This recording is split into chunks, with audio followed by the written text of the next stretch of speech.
मेहंदी लगा दो मुझे ऐसी सजा दो, मेहंदी लगा दो मुझे ऐसी सजा, मुझे सुंदर के दुल्हन बना। और देखिए दोनों हाथ उठा के कितने सुंदर कृष्ण रुक्मिणी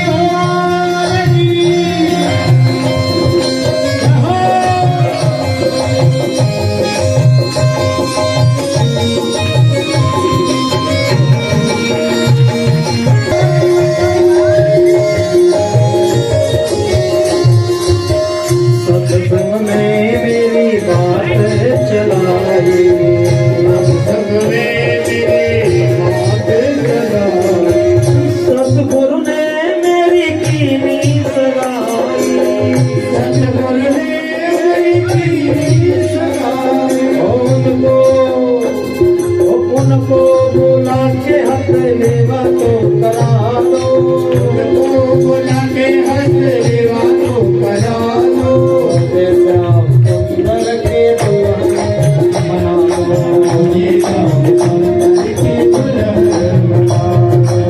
परम आदरणीय परम पूज्य श्री कृष्ण कन्हैया पदरेणु जी महाराज के श्री चरणों में प्रणाम। और इस मंच पर सभी विद्वानों के श्री चरणों में प्रणाम। श्री कृष्ण जन्म के लिए जो अपनी आहुति प्रतिज्ञा की आहुति दे रहे हैं, ऐसे हमारे उनको भी प्रणाम। इस धर्म सभा में आए हुए सभी भक्तों के हृदय में विराजमान मैं बांके बिहारी को प्रणाम करता हूँ। कहते हैं जब बहुत अच्छी खीर बनी हो और उसमें रेत डाल दी जाए तो सब मजा किरकिरा हो जाता है। तो पूज्य महाराज से अपने वाणी के द्वारा इतने दिव्य और भव्य रस युक्त जिन कन्हैया के जन्मभूमि के लड़ने के लिए हमारे श्री कृष्ण जन्म स्थान से आए हैं, उनकी कथा चल रही है। तो ऐसी दिव्यमय कथा चल रही है, उसमें मैं रेत का दाना बनकर के इस माहौल को खराब करूं, ऐसी रिश्ता मैं नहीं कर सकता हूं। और पूज्य महाराज श्री ऐसी आप कथा करते हैं कि अभी आपने गोपी उदो संवाद सुनाया, बड़ा अच्छा लगा, बहुत मधुर कथा करते हैं महाराज जी। हमारी तो सत्प्रदा में तबीयत खुश हो जाए। जय हो। हमारी भगवान श्री कृष्ण के मंदिर पर जो मुगल शासकों ने अवैध कब्जा कर लिया था तलवार के दम पर, उसको हम माननीय न्यायालय में, हाई कोर्ट और सुप्रीम कोर्ट में उस अवैध ढांचे को हटाने के लिए लड़ाई चल रही है, संघर्ष जारी है। और ठाकुर जी की असीम कृपा होगी, हम यह लड़ाई अवश्य जीतेंगे।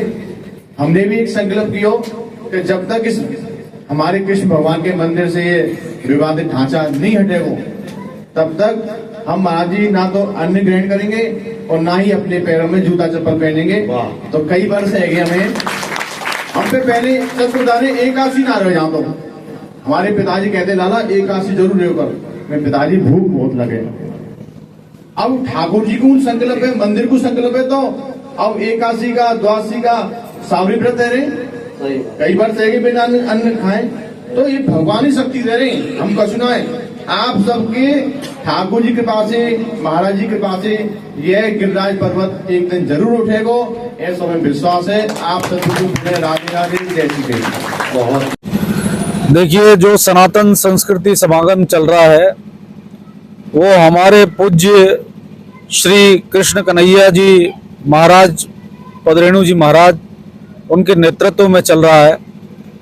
और आज का मुख्य उद्देश्य, पहले की बात ही हमने दोबारा से दो संकल्पों को दोहराया है।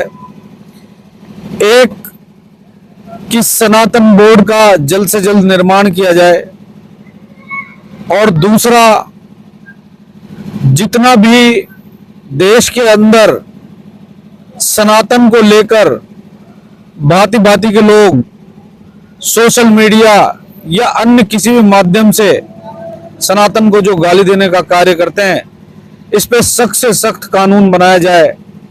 सोशल मीडिया अकाउंट उनके ब्लॉक कर दिए जाएं, क्योंकि सनातन किसी अन्य धर्म का कभी भी अपमान नहीं करता, न कोई हमारे संतगण गुरुजन कभी अपमान नहीं करते किसी धर्म का। तो हम भी ये चाहते हैं कि दूसरे धर्म के लोग हमारा भी सम्मान करें।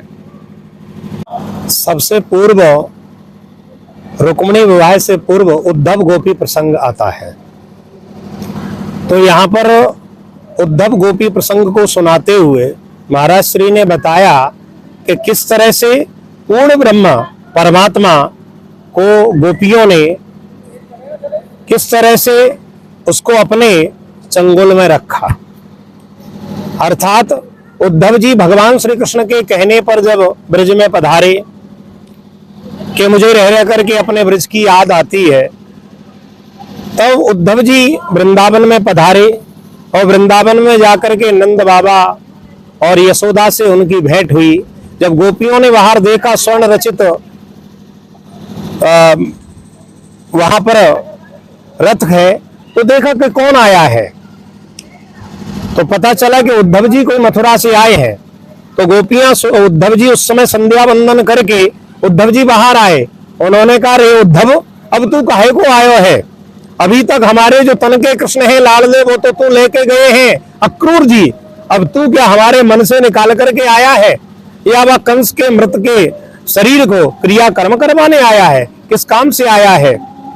तो गोपियों से उद्धव जी ने कहा कि देखो गोपियों, जिनको आप ब्रह्म समझ रही वो निर्गुण निराकार है। इसलिए मेरा ये कहना है कि अपने मन को केवल निर्गुण ब्रह्म की उपासना में लगाओ। तो गोपियों ने कहा, उद्धव, निर्गुण और सगुण में कोई भेद नहीं होता है, केवल भेद हमारे सोचने विचारने का है। अगर कहीं वो निर्गुण होता, उसका हाथ नहीं होते, पैर नहीं होता, मुंह नहीं होता, तो फिर उसने हमारी माखन की मटकी को कैसे उतारा, उसने कैसे माखन को खाया?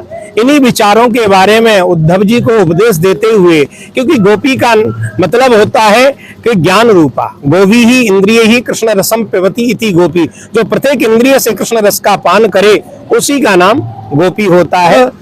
सनातन संस्कृति समागम में आए हुए पंडित श्री बिहारी लाल वशिष्ठ, उन्होंने समागम में बताया किस तरह से हमारी यमुना प्रदूषण से मुक्त हो, किस तरह से जो हमारे पुरातन वृक्ष हैं उनका कटान हो रहा है, उनको किस तरह से रोक लगे, और बताया कि सनातन बोर्ड किस तरह से बनेगा। इनके विचारों उन्होंने प्रकट किए हैं।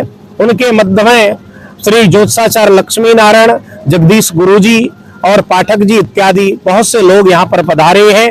और कृष्ण जन्मभूमि न्यास के जो अध्यक्ष हैं दिनेश कौशिक जी, वो भी पधारे हैं। उसमें राष्ट्रीय प्रवक्ता राजेश पाठक भी पधारे, और से बहुत से गणमान्य दूर दूर से लोग आ रहे हैं।